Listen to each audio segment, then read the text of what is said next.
अस्सलाम अलैकुम। आज हम एक्सक्रीशन इन ह्यूमंस का पार्ट 3 पढ़ने जा रहे हैं। पहले 2 पार्ट्स में मैंने आपको पढ़ाया कि वो कौन कौन से ऑर्गन्स हैं जो इन्वॉल्व हैं एक्सक्रीशन इन ह्यूमंस में। जो ऑर्गन्स इन्वॉल्व हैं एक्सक्रीशन इन ह्यूमंस में उनमें हैं 2 किडनीज हैं, 2 यूरेटर्स, ब्लैडर हैं और यूरेथ्रा है। और जो फंक्शन किडनी की है, the function of kidney is to remove the poisonous substance urea, other waste, salts and excess water from the blood and excrete them in the form of a yellowish liquid called urine। तो आज हम discuss करेंगे structure of nephron के बारे में। As we know the excretory system in humans it consists of pair of kidneys. Kidney is made up of large number of excretory units called nephrons. The nephron consists of very thin-walled blood capillaries which are known as glomerulus. And where does these capillaries arise? These capillaries arise from arteries which bring blood containing wastes and excess water from different parts of the body. Nephron has a cup-shaped bag at its upper end which is called Bowman's capsule. तो जो ये nephron है ये cup shaped है, जो ऊपर वाला हिस्सा है उसको बोलते हैं हम बोमेनस कैप्सूल। जो लोअर एंड है बोमेनस कैप्सूल का ये ट्यूब शेप्ड है, इसको बोलते हैं ट्यूब्यूल। बोमेनस कैप्सूल और ट्यूब्यूल को मिला के बन जाता है नेफ्रॉन।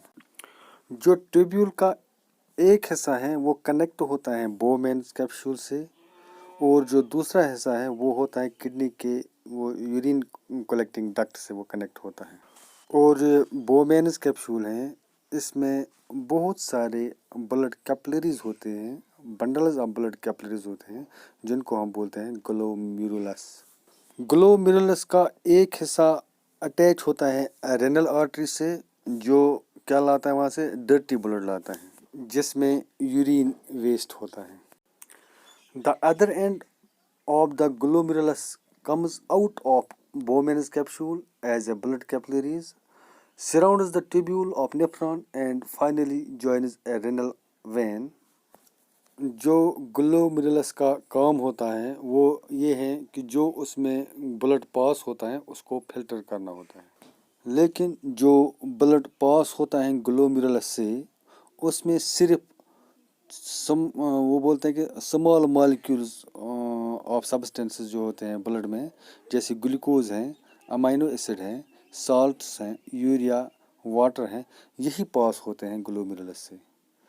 और जो वो लार्ज मॉलिक्यूल्स हैं जिसमें प्रोटीन्स आता है, प्रोटीन जो और ब्लड सेल्स वो ग्लोमेरुलस कैपिलरीज से पास नहीं होते हैं, वो पीछे ही रह जाते हैं।